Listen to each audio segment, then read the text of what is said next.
my sons and daughters and granddaughters and sons, good evening. I like the theme of your celebration, and you have already demonstrated it by the various cultural dances. This reflected the basis of South Sudan that we would like to see. That South Sudan is free of tribalism and a sense of marginalization. Organizers, allow me maybe to read some passages here and there, and because my nephew Peter is my nephew, and he encouraged me to do the second edition to coincide with the 20th anniversary of the CPA and the passing on of late Dr. John Garang, which I accepted. Took me time to do it. But what I want to remind you before I forget later, because I think most, if not all of you, except Madam Dr. Lily, the rest are the students, I believe, and take advantage of studying in this country, the environment, where they have been to hell. And you know how they celebrate or remember genocide every year. And see the country now, very peaceful, and no sense of tribalism or no sense of marginalization. But you know it better than me because you interact with them. When I come, I stay just at home. And I chose to relocate some of my family here about 3 years ago, 3.5 years ago, because I like the environment here, the way it is peaceful, but the way President Kagame took his country from ruin where it is today. So allow me to read some paragraph which will guide you, but keep in mind that you are the ambassador for the future leaders of South Sudan. You are real seeds of the nation. And I'm sure many of you from this gathering, you will govern South Sudan in various levels. Trust me. Also, you are among the few, if not only, by the way, community which is celebrating today the 20th anniversary of CPA and also the passing on of Dr. John Garang. Even we in the SPLM, we are not celebrating in Cuba. I know there are prayers today in the house of Madam Rebecca in Juba, but there is no nationwide celebration as you are doing it here. So, in the words of John Garang, we used to like, we speak in Arabic, we will say Maburukat. So, Maburukat alaykum. Now, not everybody has the books, but the few chosen one who have those copies, we go to chapter 2, which is page 12, and it is reflections on leadership. And my style of writing, I start every chapter with a quotation to convey the message of that chapter. So, this reflection, and I'm quoting Dr. John Garang, he said, I and those who joined me in the bush and fought for more than 20 years have brought to you the CPA in a golden plate. Our mission is accomplished. It is now your turn, especially those who did not have a chance to experience bush life. When time comes to vote at the referendum, it is your golden chance to determine your fate. Would you like to vote to be second-class citizen in your own country? It is absolutely your choice. This was now on 16 May 2005. And you could see what did he do, what he projected. So I say here, John Garang was engaging in open dialogue at a public rally in Bumbek, the capital of Lake State, on May 16, 2005. He conveyed the accumulated anger of Southern Sudanese stemming from your years of marginalization, struggle, and conflict, highlighting their profound desire for independence from the North. Garang's leadership style was participatory,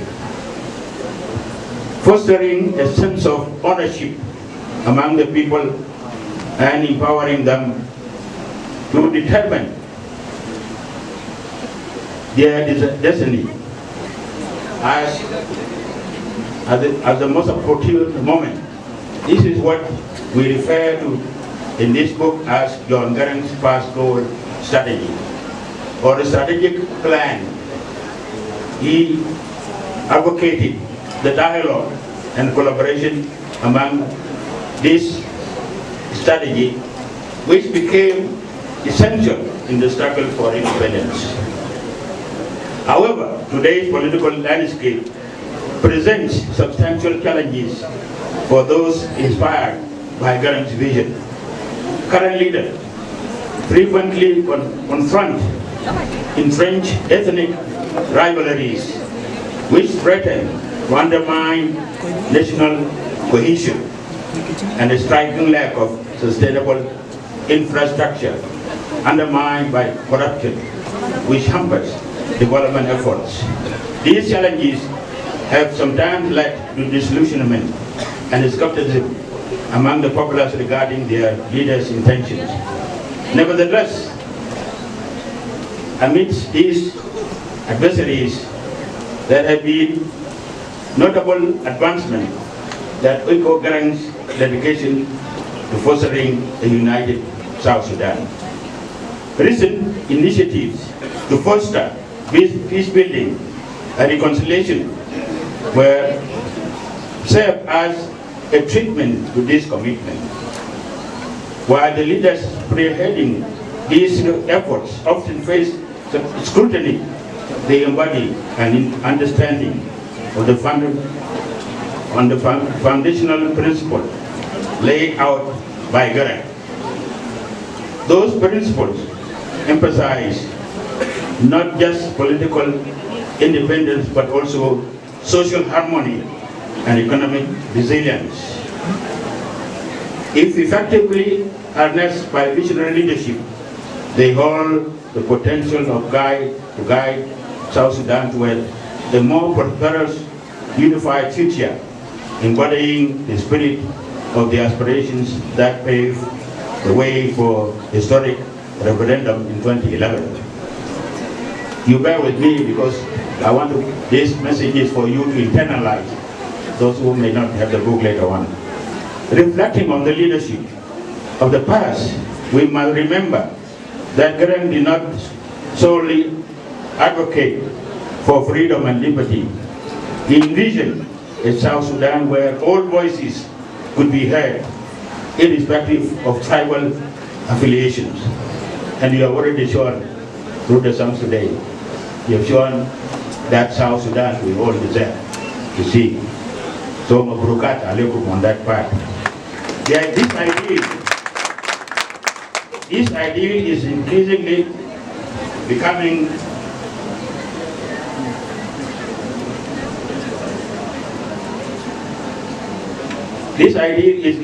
becoming important today in a world dominated by social media as leaders navigate the intricate web of loyalties that define the nation. You have seen what the social media is doing, not only for South Sudan, but even the US, the mother of all democracy. A lot of fake news, but you are the one who stand firm as you are doing here, collectively united as one group, and avoid tribalism, which you have already demonstrated. And I hope Angok, you will convey that back to the Vice President. I will also, because I have access to him, I will also convey to him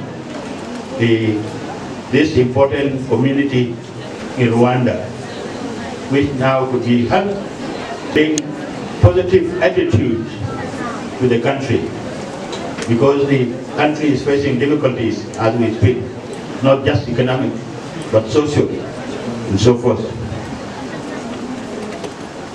The present generation must, that's you, the present generation must learn from the tapestry of Garang's leadership, striving to cultivate a political environment that prioritizes dialogue over discord.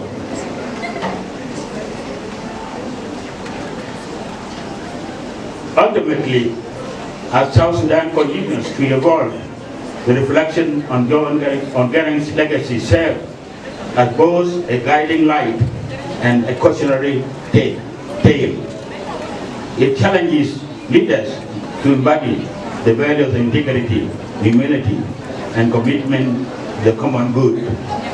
This path to realizing Garang's vision will demand resilience, innovative thinking, and unwavering focus on the principle of justice and inclusivity.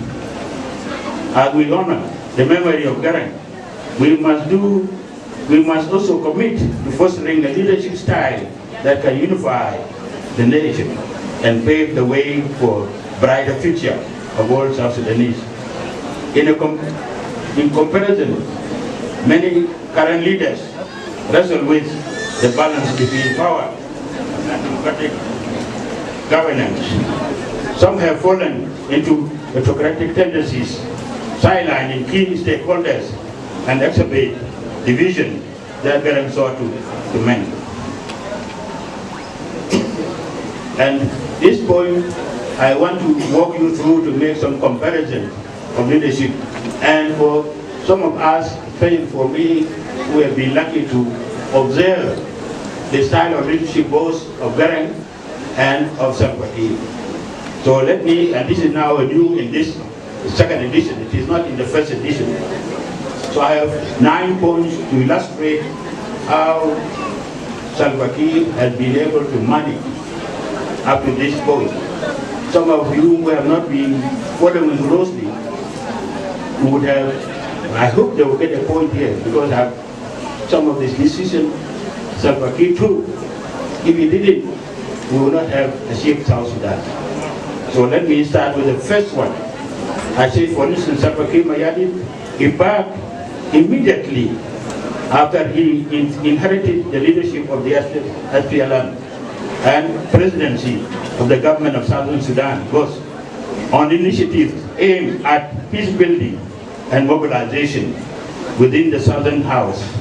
Echoing Garang's past goal strategic plan, his focus then was on the referendum date stipulated in the CPA. So the referendum date was put in the CPA to be 9 January 2011. Anything else which will prevent us from going there, Salva Kiir was not ready for it. We didn't want, some of us were very reckless. We wanted to fight and all those kind of things on issues which we could not handle. But he managed to say, you will see, I'll give you an example where he focused on even being insulted by others as weak. But when we look back now, if you look back with a calm mind, then you will appreciate the style of leadership he has been doing.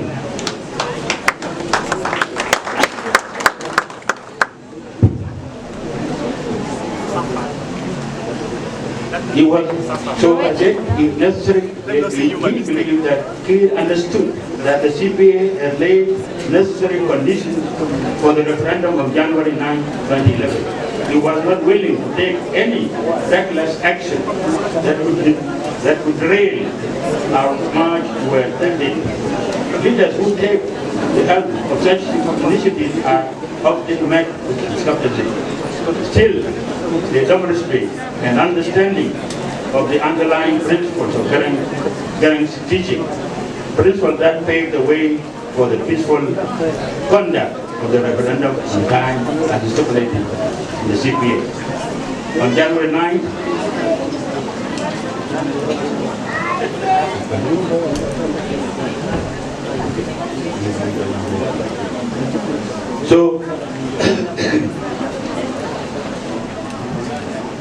on January 9th, a pivotal event unfolded in the annals of Southern Sudan as millions of citizens ventured to polling stations to cast their votes in a landmark referendum.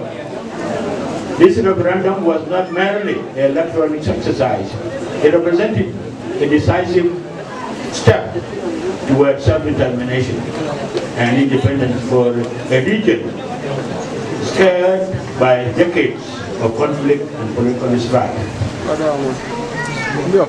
The journey on this historic moment began on May 16, 1983, and was profoundly influenced by John Garang's leadership style.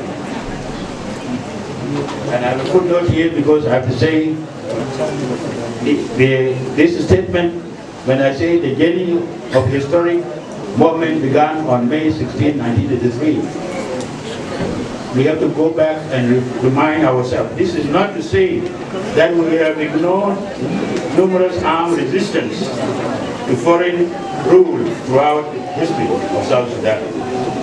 In addition to the Tory uprising on 18th August 1955, and also I want to remind you that some of South Sudanese, even some of my good friends, and even the military vice, sometimes we refer to Tory, we call it Tory mutiny.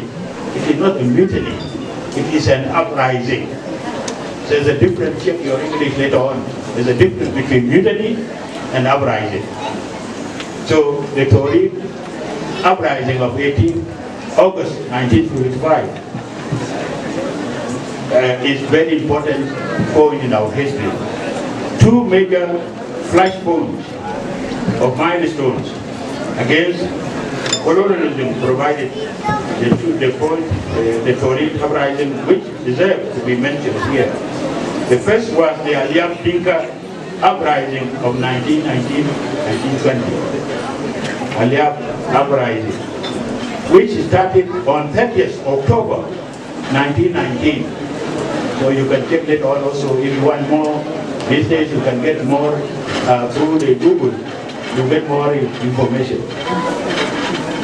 When about 300, and Peter, you said before you, I think you can also, you said those people can begin to read,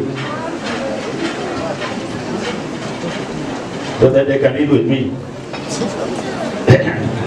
Well, I think you know, about 3,000 spearmen of the Aliab of Jerul attacked Minkaman, where a police station was located. The second is the Mundeng-led uprising of the Longmer against the British colonial rule that ended with the killing of the son, Gwek. The Dinka call it Agwek, but the Noel call it Gwek. On 8th February 1929, with the use of Royal Air Force, the British used Air Force to bomb the Noel who were just having spears and the thing which you saw before those were the kind of weapons the Noel were carrying. And then the British used the Air Force. You can see this part of our history. So let us not dwell too much on our recent history. It became accumulated, it strengthened us, and those of John Garang, in order to not to have the repeat, because everything has to be planned. And so President Salva put his mind and he said, let us bear everything in order to reach that day of 9 July 2011, which we did. So that's one example where I want to get you. Notably, his passport strategic plan which exemplifies a unique approach to governance and community engagement. Maybe, am I losing, I'm hearing more voices than people listening. MC? We are getting you, we are getting you. Well, I see people talking, so maybe Let us be. you need 5 minutes or something like that to get a book out. Let's maintain silence, please, for some minutes as he concludes. Hello, you bear with me, please. One mic, please.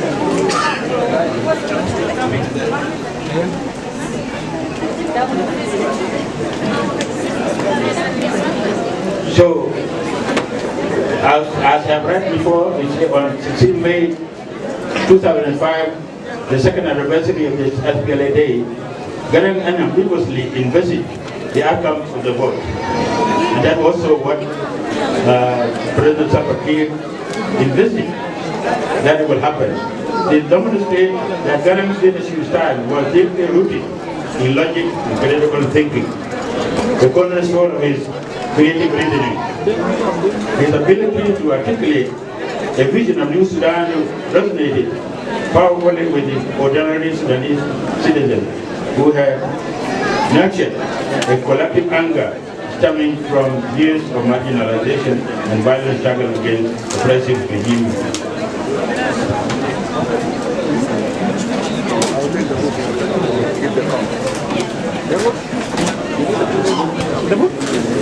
Now, so the next passage is talking about the difference between what Garang was facing and what Salva Kiir faced. And I'll be reading them so that you can also make your own judgment.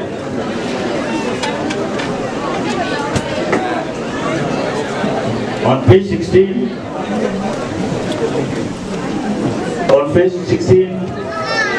I compare what Johan Garang was saying. He was managing what, okay, and Salva Kiir was and continues up to his peak today what we call disorganized anger. And this disorganized anger is not my term, it's Mabior, the son of Johan Garang, who say, and I like his disorganized anger. And I will explain as we go. So I quote Mabior. He said the best response is not this page 16 for those who have got the book now. He say the best response is not disorganized anger, which can